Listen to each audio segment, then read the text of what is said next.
Les combats spirituels, nous ne les faisons pas simplement quand nous sommes à genoux. Quand nous engageons un combat, c'est un combat. Amen. En prière, en attitude, en comportement, on déclare la foi. On démontre que nous avons. On démontre que nous sommes puissants en Christ. On démontre que aucun malheur ne nous arrivera. On démontre que nous n'allons pas lâcher. Vous savez, les gens des ténèbres, quand ils doivent attaquer la nuit, qu'est-ce qu'ils font? Ils vont t'appeler le matin pour te demander comment ça va. C'est fini. Amen. Des fois, c'est comme un film. Tu as vu, tu connais la personne qui a attaqué, puis la personne t'appelle pour te demander comment ça va. Alléluia. Amen. Nous devons comprendre, bien aimé, que le texte de Proverbe 18, verset, alors la Proverbe 20. Amen. Le paix de l'esprit est pour votre bouche. C'est pourquoi, vous voyez la tête d'Apocalypse, Jésus a devant sa bouche, c'est quoi? L'épée. Amen. Ta bouche est pour le feu. Ta bouche est pour proclamer la parole de Dieu. Proverbe 18, rapidement. Alléluia. Oh Seigneur, sois loué. Sois exalté. Amen. C'est du fruit de sa bouche que l'homme rassasie son corps. Je commence par là. Proverbe 18, verset 20. Amen. Vous devez avoir la voix d'ailleurs soulignée parce que je le prononce chaque dimanche presque. C'est important. C'est du fruit de sa bouche que l'homme rassasie son corps. C'est du produit de ses lèvres qui se rassasie. Donc ce qui produit tes lèvres, c'est qui va déterminer ta vie. Ta vie est déterminée par quoi? Par tes lèvres. Amen. Notre vie est déterminée par notre bouche. Amen. C'est pourquoi même le Seigneur dans les derniers temps, et dans Matthieu 12, verset 37, il dit, tout homme sera jugé par la parole qu'il aura prononcée. Amen. La parole est puissante. Les gens des ténèbres nous maudissent par la parole. Ils vont nous décrire par la parole de malédiction. Nous nous réagissons par la parole de bénédiction. Alléluia. C'est pourquoi ne laissez pas l'ennemi venir nous tromper avec des choses pour nous mettre de l'amertume. Parce que quand l'amertume est dans le cœur, tu peux prononcer la parole de la foi. Tu vas prononcer la parole de malédiction. Alléluia. C'est le fruit de sa bouche que l'homme ressasie son corps. Même pour la santé, même pour toutes les choses. Ton corps va devenir ce que tu dis.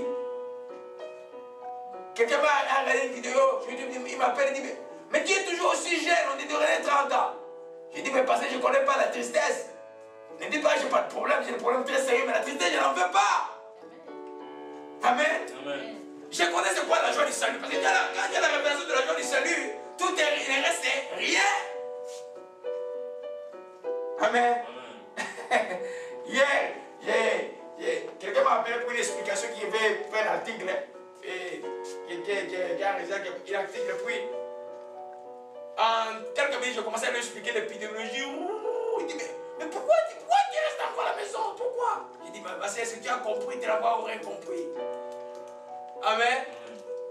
Vous devez comprendre que nous avons abandonné beaucoup de choses à cause de Jésus-Christ. Et quand tu as abandonné beaucoup à cause de Jésus-Christ, tu ne laisses plus, tu dois pouvoir être à même de bénéficier totalement de ce que Jésus te donne. Mais si ton langage est un langage de destruction, tu vas nulle part. Alléluia. C'est pourquoi le texte continue. Car la mort et la vie sont au pouvoir de la langue. Amen. Mais le premier verset explique, le second verset c'est seulement la conclusion du premier verset. C'est-à-dire que si je veux la vie, je veux le bonheur, je veux la santé, je veux l'abondance, je veux l'amour, je veux la paix, tout cela se trouve dans ma bouche. Alléluia. Amen. Ceux qui savent comment mettre un morceau dans la bouche gagnent beaucoup de combats. Alléluia. Amen. La mort et la vie sont au pouvoir de la langue. Alors sur le plan de combat spirituel, si l'ennemi t'a attaqué, toi tu commences à te plaindre ou à chercher le bouquet mystère, c'est l'oncle, c'est tel, c'est tel, c'est tel. Tu vas faire long oublie les hommes parce que le combat n'est pas contre les hommes, c'est un combat spirituel. Mets-toi à genoux, adresse aux esprits. Alléluia. Adresse aux démons. Amen. Proclame la parole par rapport aux situations. Parce que vous avez dit que, voilà, il est en Romains 8, les dieux qui appellent les choses qui n'existent pas comme ils étaient. Comment Dieu appelle-t-il les choses qui n'existent pas comme ils étaient? Comment? Par la parole. Genèse chapitre 1, Dieu dit. La même chose, toi, parle ce que lui, il a dit dans ta situation, tu verras que les situations vont changer. Tu vois, des fois, quand tu pries, libère-toi des faux amis, tous ceux qui t'entourent, qui sont qui ne sont pas chrétiens. Il y en a qui veulent toujours que tu pries pour eux, mais ils ne sont pas chrétiens. Il y en a qui veulent que tu pries toujours être là d'appeler, mais ils ne sont pas chrétiens. Ils veulent te perdre le temps et l'énergie. Comme un chrétien à qui tu dois supplier de pardonner l'autre, est-ce qu'il a compris quelque chose?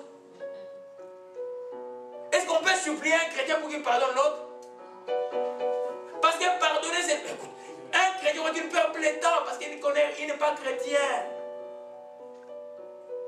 Nous devons pardonner, je ne parle pas en vain. Alléluia. Amen. La mort est la vie sur le pouvoir de la langue. Quand maintenant tu regardes de l'idée, tu as le bouclier de la foi, tu as la parole de l'épée de l'esprit, tu tiens ferme et tu proclames la parole de Dieu. Tu verras les résultats. Amen. Des fois tu vas prendre un psaume, tu dis l'esprit le psaume, et pendant le psaume 45 quand les ennemis viennent, ou le psaume 91 pour la protection. Amen. Tu le proclames avec foi. Ce qui est déclaré dans cette psaume va arriver. Les ennemis tombent dans leur propre piège. Ils ne pourront pas t'atteindre le jour comme la nuit. Amen. Il y en a même qui croient que les psaumes 23 n'est plus la Bible.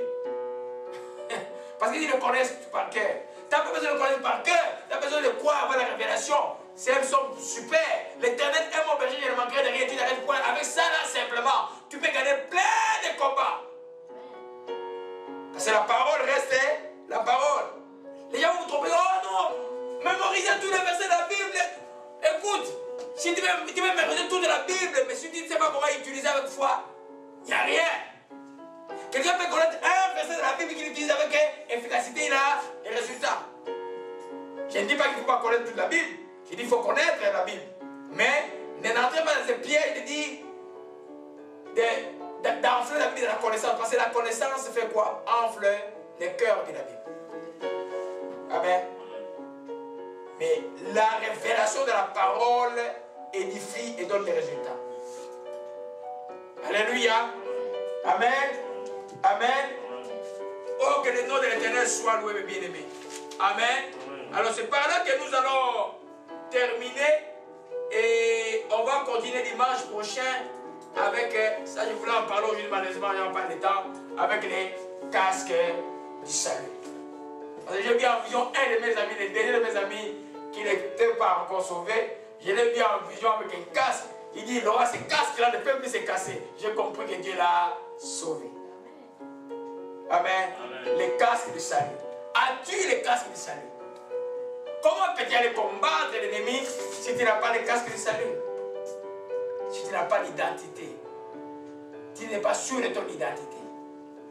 Si tu crois que parce que tu as commis un péché hier, que tu n'es plus enfant de Dieu. Comment peux-tu aller combattre l'ennemi? Amen. Ça, c'est une arme de position.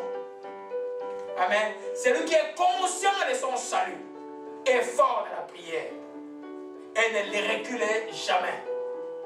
Dieu nous a donné la parabole de l'enfant, de l'enfant prodigue qui était allait loin. Il a tout habité. Il était là où il était parmi les cochons. Il a dit, oh, qu'est-ce que je fais en cet âge? Je retournerai chez mon père. Mais il n'était plus en communion avec son père. Il avait des casques du salut.